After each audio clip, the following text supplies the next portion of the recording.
cold. Just now, check. Yeah. Sitting with the t-shirt stretch. Been doing that as well. All that pizza. Suck it in. No. What a day. Pizza and chipper for lunch. Yeah, and then podcast straight in the afternoon. Yeah. Welcome to this Flipdish podcast. Today we're doing a staff spotlight and I'm joined by Gavin Hayes. Gavin, thank you so much for joining us. Thank you. Before we get going, just tell us a little bit about what you do here at Flipdish, what your role is and how long you've been with us. Yeah, sure. So I'm the VP of product here at Flipdish. So I look after all the product teams, look after the full product suite, design, work closely with engineering. I've been at Flipdish just over 4 years. Yeah, congratulations. So it's been a wild ride. I joined Flipdish as a product manager. Sent a LinkedIn message to Connor and James asking for a job. Individually, or like, did you put them in a group chat? Put them in a group. Yeah. Amazing. Yeah, I don't think either of them responded. And then I just got an email from a previous colleague saying, "Hey, would you like to have a call?" So, yeah, it was a bit of a Hail Mary, but it worked out. I worked in the industry kind of previously. I had my own startup for kind of 8 or 9 years. That's how I met James and Connor. So, it was just a bit of I know the industry, the space. Think I could really help out. Think I would be good in product, but I'll take any job you have, kind of thing. Just because I was looking for a new thing and I really wanted to kind of stay in the industry and use my skill set. So yeah, joined as a product manager and just kind of worked my way up. And yeah, really passionate about everything we do here and all the products. And we've got a great team behind me. So. And what was your business prior to Flipdish? Yeah, so I had a company called Popteam. And what we did was we helped restaurant chains, e-commerce brands, basically try drive what you now see as influencers. But back then it was like trying to get just, the people that were visiting your store to share on social.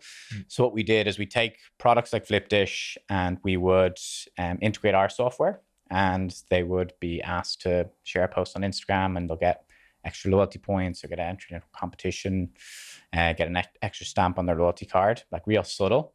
And then we'd tell the brand, these people are really good on social media. You should try tap into them, maybe build a bit of a community and following. So that was great. It was going well. It was probably a little bit before its time. Everything ticked off with Instagram and TikTok and stuff like that. And then when COVID hit, it just was kind of a business model that didn't work well as places closed. And we were done it for 8-9 years then. So I said, time to get a real job, be an adult, get a mortgage, things like that. So wow. And was that tough? That was obviously your business, right? Yeah. Tough to let go of that. Like yeah, a bit of a baby kind of. Yeah, it was tough. It was a big transition. You're kind of, all I'd done was college and then startups. So I'd always be my own boss.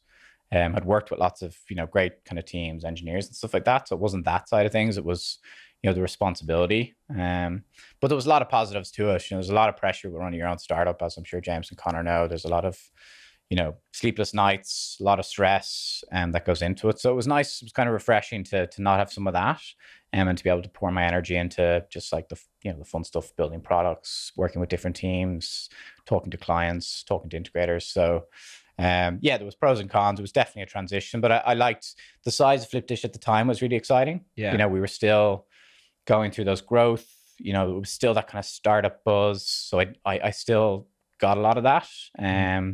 I'd considered, consultancy firms or really big technology companies, and I just felt that I'd be missing the buzz, the grind, the excitement of it all. So I think it was a perfect size business for me. I think we both joined at roughly the same time, and I felt like the work you could do at that time was so impactful because of the size and the way we were growing. It was like everything you did had this like proper knock-on effect, and and you need that, you really do, because otherwise you're ending the day being like, oh, what did I do? Like, what kind of value did I create, or what kind of people did I get to kind of have an impact for? So I think if I didn't have that, I definitely would, it would have made the transition way harder. Yeah, I found that as well. Obviously, having run my own business prior to that and being in that kind of music industry space, I kind of thought, oh, I'm kind of selling my soul now, or I've kind of given up to kind of tech. I went into a tech company before Flipdish, but I thought, that was the end of being creative or doing anything like that. But actually, when you get into a company like this and you're given the scope to go and be creative in a different way, wasn't making tracks anymore, but like you're going and building education resources for people, it then became, oh, I can also scratch this creative itch with doing something like this. I don't know if you found that as well. You got to kind of channel that energy and still have a work-life balance, right? Yeah. No, and to be honest, that was a similar kind of transition for me. I'd went from doing my own startup, so like work-life balance didn't really exist. So it was nice to put a bit of structure on it. You know, your 9 to 5s, and like, you know, when your colleagues are kind of switching off, it allows you a little bit more time to kind of focus on other things. But yeah, I think the creating value, feeling impactful, like it's a great way to keep yourself kind of driving for more. You're seeing opportunities of where you can add more value, and like, you know, similar to probably your role where you're dabbling in lots of different things. It's because you get that little bit of, I could do something in this space, and I'm excited about that. Yeah. So your role evolves, you do get more responsibility, and you kind of, you know, you stay excited about it all. And what was your first impression in Flipdish, like in those first couple of weeks or months? Like, what was the kind of thing that really stuck out to you about working here? The people were great. Yeah, I think I had come from obviously running my own business. You know, at our very peak, we had maybe 15 people as the team. So now joining a company that's growing really fast, much bigger than ours. And, you know, part of it was like, you know, it was remote as well, which, you know, I wasn't used to. So part of it was like, how do I interact with people? How do I get to know them? You know, what will they be like? Will they be nice? And I just found everyone like super helpful, super willing to give you your time. Willing to like spend time like teaching you things. Like no question was too dumb to ask. I absolutely loved that. I think it was like massive for me because it just felt it was a tough transition. So it felt like, you know, you could reach out to anyone with a Slack message, and they'd always be hop on a call. And for me that was probably the kind of the biggest part of the transition that I enjoyed the most. I love that when I came into Flipdish, and you're obviously a perfect example of that so many people were entrepreneurs or had held their own businesses. Every kind of coffee catch up I had with people, they were like, oh, I used to do this, or I used to have my own business, or I ran this. And you started realizing that was the kind of type of person that we were kind of hiring at the time. It was either someone who ran their own business or some absolute genius has just come out of college who's like top of their game and come in, and I was kind of surrounded by these brilliant people who all had that same drive as me to do something. And I think that for me made me feel at home, because I was like, right, I'd worked in a company before where 5 o'clock laptop closes, everyone shuts off, nobody cares. It's like if something happens at 5:05, it's tomorrow's problem. Whereas this just wasn't the mentality, and I like that, because I'm that type of person that if it's in the middle of the night and I have to get up and fix it, I'll fix it, because I'll sleep better knowing that everything is working. I don't know if you notice that as well, but I love the energy of those type of people. Yeah, and I think like it's really hard to bottle that, and it's really hard to find people that have that kind of drive. I think it's really important in our industry, because like most of our clients are that kind of personality. You know, they're really grinding to set up and grow their businesses. So like being able to resonate with that is super important, because, you know, when they're struggling at like midnight, you know, you can feel their pain. Like I've been there. I've been sitting there, you know, worrying about payroll, or like worrying about like, are we going to close this client? We've got to pull an all-nighter. So, you know, if you can resonate with it, you're more likely to give that little bit extra to help them, and they'll appreciate it. They'll remember it. Like the amount of clients that will say like really appreciate it. At the time, they might be angry, they might be frustrated, but afterwards they're just so appreciative of that extra bit of effort that our teams go to. Someone gets it, and they know that struggle. And I think it's important we have loads of people dotted around the business that are like that. About your time in Flipdish then, how's that journey been? Like you obviously went in as a product manager. Was it just product manager, you stayed as that and then just jumped, or how's your career trajectory gone since being in Flipdish? Yeah, again, it was kind of different for me, because I was going from a founder, you know, decision maker. I ran the business with one other co-founder. So, you know, I touched all these different areas, but I knew with this particular step, I was going into a particular part of the industry. So I was saying, you know, I'm going to take a bet that product is my best fit. So I joined as a product manager, but I definitely had that appetite to grow and advance quickly. You know, I said that at the time, my managers, I said like, I'm going to give it everything, but I do want that kind of growth. I need that growth. So for me, it was a bit like what we were saying earlier. Where can I add value? Where can I, you know, show my skills? Where can I, you know, help other teams, and just kind of grow that skill set, grow that experience, and the rest will look after itself. So I was really fortunate. Opportunities came available. You know, we were growing the teams, we were expanding the product team. So I was able to move into a more senior role. And with that came more opportunity to have exposure to, really important areas of the business, strategic decisions that we were able to make over the next couple of years. And yeah, it's been a really great journey. I've absolutely loved it, and I'm really appreciative to Flipdish to give me those opportunities to advance. I think that's one thing they, really do quite well, is that if you're working hard in your role and you're kind of building and having an impact, they do provide the opportunities to kind of grow into kind of more advanced, more experienced roles. What I always liked about it is that if you have a skill set and you think that'll benefit the business, they'll just allow you to run with that and allow you to contribute, because it's the right thing. Your role doesn't have to be changed, or you don't have to go through all of this kind of, it's like, if you can do something, do it. And I love that about the place, because we all have, you go in as, I do this job, but there's 5 other things that I also could contribute here. And I feel like that's probably something that you kind of utilized as well, because you had that strategic kind of co-founder or founder mentality as well that you could bring to a product role.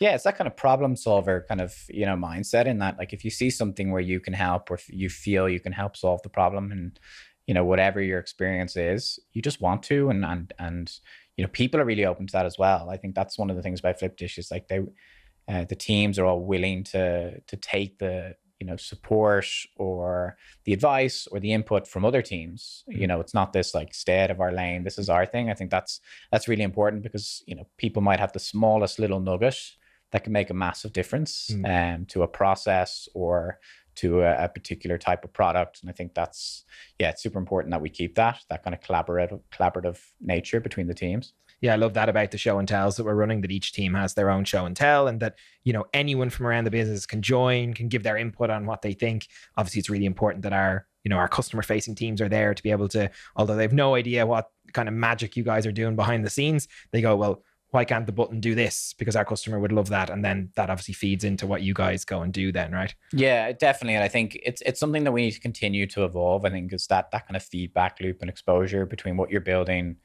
and with the people you're kind of building it for, the people that help you communicate with them. So, another thing that we're trying to do is do that more with clients, try and have exposure where we can have those kind of sessions with a group of clients, get their live feedback, their live input, hear about how the product might be better suited to their particular type of business, and then build that into, the changes that we'll make. I think that's something that we can still do better. And I think from talking to clients, that's a lot of what they want. We'd like to be involved. We'd like to be able to have an input. We'd like to feel heard in terms of what we need and what we want. And, that's, as a kind of a client base goes, we're really lucky to have that. And we just have to tap into it that little bit more. And what kind of challenges do you see kind of obviously facing our clients now in the next, 6, 12, 18 months that might not have been there, 2-3 years ago? Yeah, I think it's probably a lot of things that, the clients that we have on the podcast talk about. I think costs and that kind of the cost in running and setting up your business are always going to be a challenge. I think it's massively competitive, and the ability to do some of the things that they could probably do a couple of years ago a little bit easier to generate footfall or to generate traffic. It's getting harder and harder to do that. So, to get clicks on your website or to get followers on the social media sites, it's becoming more and more challenging, more and more expensive, as those are kind of commoditized. So I think it's about constantly trying to find new ways that we can help them do that, and open up new avenues, help bring our experience and our tools to the clients that maybe don't have the skill set, don't have the experience, or don't have the resources to do that stuff themselves. It's not easy to for everyone to know how to do SEO or how to do kind of set up your menu in the best possible way to receive orders. So I think our teams need to be better at saying, we need to build a product that's really easy for them to use, and really helps them grow in a very competitive market. So we need to continue to do that, because it will continue to evolve. And we obviously have a great set of kind of strategic account managers and success managers at the moment that obviously put a huge amount of time into getting customers to that place. But do you see obviously the kind of future support from maybe AI coming in there to help like the team already? And obviously with setup, like you were saying there, when it comes to running social media campaigns or anything like that, do you see that that's where we're going? Yeah, like I can't speak highly enough for our teams internally in terms of the platform and the relationship they build with clients. I think that's super important. I think where we can use AI in the product is to better support them. So, they might say, hey, I want to help you set up a campaign. I want to help you drive some customers this weekend. What they go and do after that to set that up should be so easy, so instant, using our products or using AI. And maybe AI can provide better context. It can say, hey, this is what the weather's like. This is going to be this weekend, or there's a big concert on. Why don't you tap into that? You're using all that context to build the best possible campaign. But that relationship and that dynamic with the SAM and the client is still there. And it's super important because there's that trust. There's a reason that our clients work with us and enjoy working with Flipdish, is that kind of built up trust that we've garnered over the years. So yeah, we just take that and provide the tools to better support those teams. I think we'll be in a really good spot. Yeah, it's so nice on the podcast, and most of the clients we've had in to talk about it, they always name drop their success managers, like love what they do. It's so important to have someone there on the end of the phone, just WhatsApp them. They always great for advice and stuff like that. It's so nice to hear that, because obviously what you guys are doing is incredibly important and the product has to be great, but that personal touch, I think, is what is the differentiator of how good the team is and how willing they are to go above and beyond and support. And I'm sure you see that all the time as well, but it's kind of getting more clear to me in the last couple of years about how impactful that can be. Yeah, I'll share kind of a story about that. It's quite cool. One of our SAMs, her client came in and he was talking to us about kind of taking on some more of our products, in particular point of sale, which is a big commitment for any kind of multi-chain operator. So, we were talking through the product, we were answering all the questions, stuff like that. And, at the end of the day, he was won over. He had a trust in the SAM that this was the right product for him. And it seemed to kind of tick the boxes that he need. So yeah, he was like, I'm in, signed up. And what did the two of them do? They go off for a victory burger, as in that's the kind of relationship that the SAMs build up with the clients, so they can go grab lunch. They can, chat about the weekend plans. It's that kind of real kind of personal relationship. And it's massive because we're asking them to invest in us, not just financially, but also from basically the future of their restaurant. We're asking them to change the technologies that run their business. And it's a massive commitment. It's a massive risk. So, they need to be able to buy into us and they need to be able to trust us. So it's great to see examples like that. And that's just one of many that I see kind of day to day. Yeah, it's so lovely. You can see them when clients come into the office here, the instant kind of rapport that our team have with them, which is so lovely. And I think Dish Live last year was a great example of that as well. Obviously bringing our customers into one place and kind of, letting the hair down a little bit and allowing people to again, build on a relationship that's been there, a very professional relationship that's been there, but also see the benefits of that, of what that will look like in their working relationship going forward when you can have a bit of crack. Yeah, I love that about Dish Live because I'm probably a bit more used to talking to clients individually, so meeting with them, talking about product, talking about the future, things like that. And what Dish kind of gave me was to see the clients actually interact with each other and the conversations they have and the kind of talking about challenges, talking about exciting stuff, talking about new things they were doing. I saw the two sitting beside me were talking about brand new oven with all the bells and whistles, all the different technologies that it has. I was just mind blown that they were connecting. He was giving them a card for his oven supplier, and those are really great connections to see. And it also just shows how kind of tight knit the industry are. They were probably, in some shape or form, maybe competitors or, in a similar space, but they were willing to kind of help each other out, share war stories. And that's just what the industry's like. It's and it's super to be a part of that. Is, everyone really kind of wants the others to win. Yeah. And if we can all win, it'd be a great place to be. So. I think there's collective challenges that, despite being competitors, unites everyone anyway, right? Yeah. I think maybe the VAT rate increase recently is probably one of those things that brought a lot of people together. Definitely a lot of murmurs at our guest speaker when he mentioned that the VAT rate shouldn't have been reduced. There was a lot of a bit of moments, but it obviously not a great thing. And I know the government are revisiting it at the moment, but it is, you see it when something like that, a bit of controversy happens, the industry unites despite them all battling for people's hard-earned money now, and obviously takeaways have got more expensive and things like that as well, just because of rising costs that you mentioned already. So yeah, it was nice to come together. I'm looking forward to Dish 2025. See if we get bigger. Can't wait. I made a lot of promises in Dish 2024, so I'll have to make sure that I at least get some of them right before I stand up on stage again. But no, super excited, and I think we Yeah, it was really great to do it last year, the kind of first edition. I think our clients loved it, and the people who came. So I think we've got a great platform to do kind of bigger and better and more exciting this year as well. So yeah, it feels like a long way away, but plenty of work to do. So I think it's going to be kicking off pretty soon. Yeah, that was one of those things that I think stuck in my mind as like, wow, this is where we've got to as a business, that we've ran this kind of first of its kind industry event.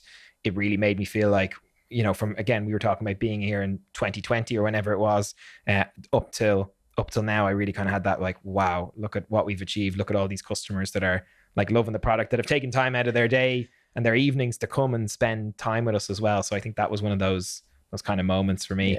Yeah. I was wondering, is there any other standout moments for you at your time at Flipdish that you thought, wow, what an achievement the company has made? And then second question, any for you personal achievements that would stand out?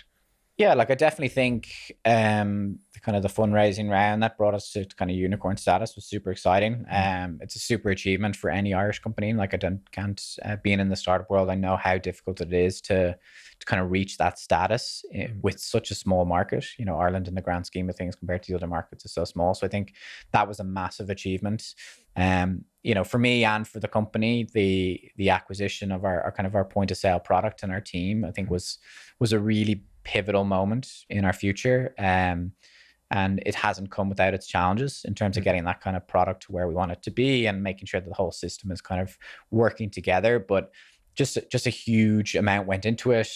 It's a big risk we took, and thankfully it's worked out really well. We got a fantastic product, got a fantastic team, and you know, it's probably changed the trajectory of the company in terms of the direction we need to go and the direction, the doors that it opens. So I think for me, I was, you know, lucky to be very involved in that. I was very lucky to kind of meet the teams internally, meet a lot of great companies around Europe during that process. So for me, it was like really exciting to get that deal done and then see it kind of come to fruition and see the teams come together, the products come together, and now seeing it, you know, in restaurants or takeaways that I'm going into. So yeah, from both a personal and a company perspective, I think that was a really super achievement, and excited for the platform it gives us going forward. Yeah, that really kind of changed things for me as well. I think being in education and obviously trying to be an expert on the product, spent, you know, 2.5 years kind of learning the ins and outs of online ordering, trying to become an absolute expert in that. And then suddenly we've got a point of sale, and I'm like, right,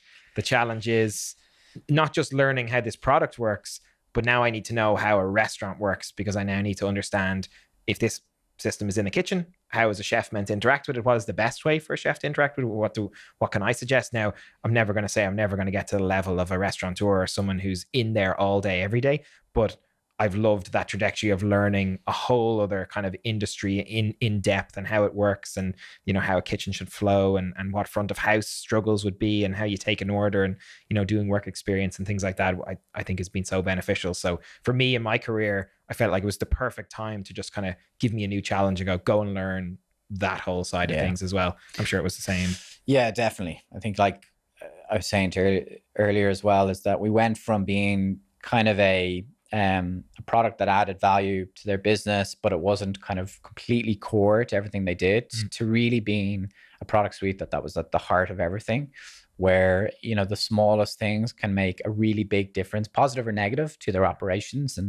And certainly in the early days, I remember I was visiting all types of clients, kind of speaking to them about the point of sale, trying to understand their issues, trying to troubleshoot their issues, at all hours of the day and all days of the week. But that, like, I absolutely loved that, because it was such great exposure to exactly what you said, you know, the intricacies of how they all operate, the small things that they all do differently. You know, it could be the placement of a printer, it could be, you know, the size of a font on a particular printout. It's amazing how much they rely on these small details to run their business.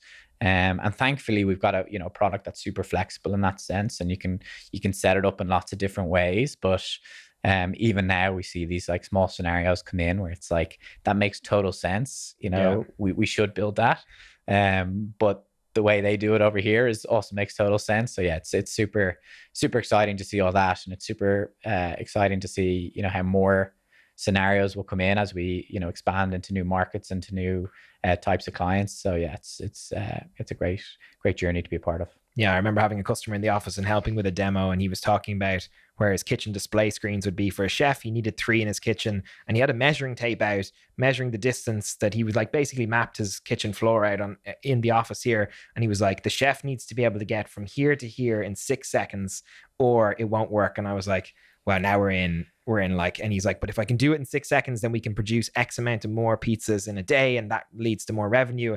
And I just thought, wow, that is the level of detail that I wasn't aware that we were going to here. And this is how important it is to our customers that we get that stuff right. And that the, you know, removing one extra click, maybe someone comes to you and goes, can you take away, you know, an extra click here? I don't need it. That extra click speeds things up to a point where it actually has an impactful, you know, or it has an impact on how they do business. Yeah, it's really interesting as well, because you know, we have different products for different, so we've got, like, you know, people using our mobile apps, our websites, our kiosks, where what they see when ordering needs to be so different to what the restaurant operator sees, in terms of, like, there's different needs. You know, customers want to see what kind of products are available to them, what kind of deals they can get. While in store, it might be all about efficiency, as you said, you know, minimal clicks, speed of processing the order. But then in some other places, you know, they want that slower process where their staff are kind of prompted to do upsells and try to encourage people to make it a meal deal or to add a drink. It just depends on the kind of operation that they have. It depends on kind of ticket sizes, all these different things. And I think we've learned so much, and our teams have learned so much about those different types of operations, and there'll continue to be new ones. But as we become more familiar with it, we'll build products and our systems and our processes to better cater to them. But yeah, it's super intricate, and I that's what I like about it, is like no two restaurants are the same. Yeah. Which presents its challenges. You're trying to build a product that caters to them all, but you know, they all have kind of a unique personality, and I love that about the industry. And you know, hopefully that continues. Is there any product requests that you've got from maybe a multitude of customers over the last while that we're now in the process of, it's either released or is going to be released, that you thought, wow, that's a brilliant idea that has been fed to you from customers? There's loads. Like, we're very fortunate that we've got, you know, great clients that give us, you know, lots of great feedback. I think we've loads that really want to improve the kind of in-store experience and being able to kind of process orders at the table and things like that. And I think we had a few that kind of came in and saying, like, oh, well, if we could do this on a tablet in a way that, you know, I don't need to have loads of devices on me, or I'm able to process a payment at the till. And like, we'd always had ideas around that, but I think what they came with was the context of how important that is at the table. And, you know, we want to support more dining clients. So I think that's one that we're building at the moment, and we're trying to stay quite close to the clients in terms of, like, understanding the intricacies of that. But, you know, for me, I probably took that for granted a little bit, in that, you know, how many people have that at the table kind of software. But as more and more talked to me about it, and more told me, you know, about how they do these things and how much it would speed up their operations, like what you said there, the trip back from a table to the till, to get the card reader and to bring it back, or the trip back to the table to get the receipt and bring it back, like, that's all lost time at handling the next table, or providing a better experience, or getting the food out quicker.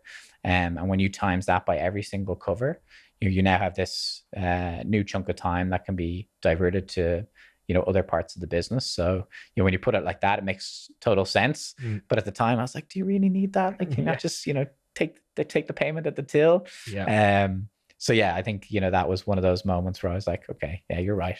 You know, when you add it all up, you're right. So yeah, that's coming around the corner. I think it'll be really exciting to get that live, and I think it will help a lot of our clients with their in-store operations. It is nice to see, though. I think even when I started in Flipdish, there was definitely, you'd be talking to customers, and I definitely noticed a trend of kind of being maybe kind of anti-tech at the time. And, you know, there were pen and paper businesses, and it worked for them. They'd done it for 20 years and that was happy. They're happy with how it worked. And now I definitely see kind of a trend of customers being like, they want to embrace the tech. They realize that those seconds are actually lost by waiter writes down order, walks to till, inputs order, you know, do it at the table, take the order, go straight to the kitchen, next customer or next table.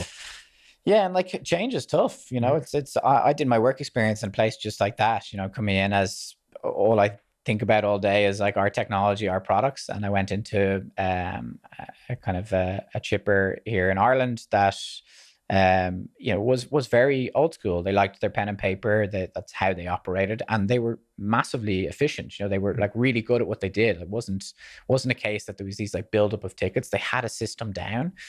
Same with their drivers. It was all dockets, all pen and paper. Their point of sale was there purely pretty much for payments. They didn't put that much through the point of sale. And like that just like blew my mind. I was like, look at all these opportunities. And the guy was like, you know, relax, you know, it's okay. It's okay. You know, Flip just tell me all about this all the time. But, you know, for him, there was a big risk in changing any of that. He has a process, a system that works. It has his staff are very familiar with it. So again, it's about trying to help them understand like the potential benefits and trying to reduce and minimize the risk and the changeover. That could be things like, you know, we'll make your printouts really similar to how you write your dockets. You know, we'll make your point of sale kind of input menu screen very similar to your current one. Like we'll do things that will help that transition, and then we'll optimize from there. So in his head, he's going, okay, I can start to see the benefits, but I can also start to see how you're going to make this easier for me. And you understand that this is a big ask for me. I'm trying to change everything in store. I'm trying to retrain staff, and while also trying to keep, you know, what is a very, very busy location running smoothly without any loss of business. So yeah, it's a fun challenge. And I think if we can win more of those conversations than we lose, then the industry will continue to shift in our direction, which is great. And I think the industry is very interesting because it is there is a lot of kind of cliques and groups of customers that know each other, or, you know, restaurateurs that will talk. And, you know, sometimes it just takes one customer to embrace that change for then, oh, my kitchen is working much better now that we've got something in there, and that has a knock-on effect. And we kind of see that sometimes, where that word of mouth between customers can lead, you know, people to Flipdish. Yeah, and a part of it's about framing it. So, you know, our salespeople do this really well, and so do our SAMs. In that, you know, if I talk about a kiosk, you know, it's this kind of big, shiny, you know, modern day software and hardware. It looks great. You know, it was really visual. It's going to be great for your customers.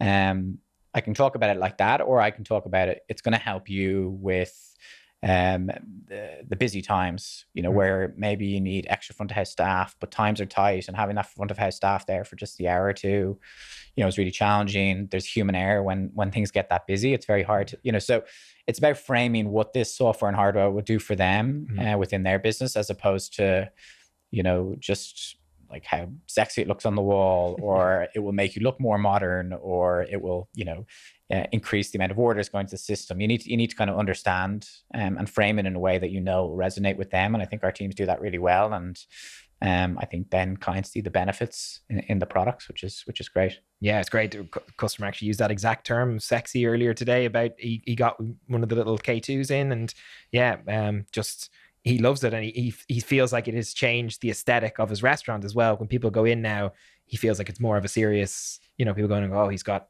some cool tech he's got going on there. So like it's changing how people perceive him. It's also helping obviously with the busy times, you say, and staffing. He doesn't, you know, it's not going to call in sick or anything like that. It's always there. So yeah, it was interesting to hear like that customers appreciate that side of things as well.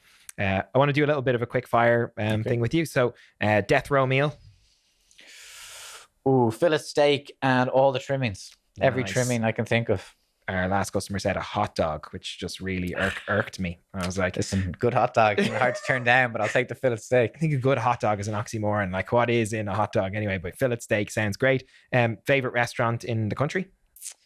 I love Paulie's. Paulie's in Ballsbridge. Yeah, okay. Great pizza, great vibes, great buzz.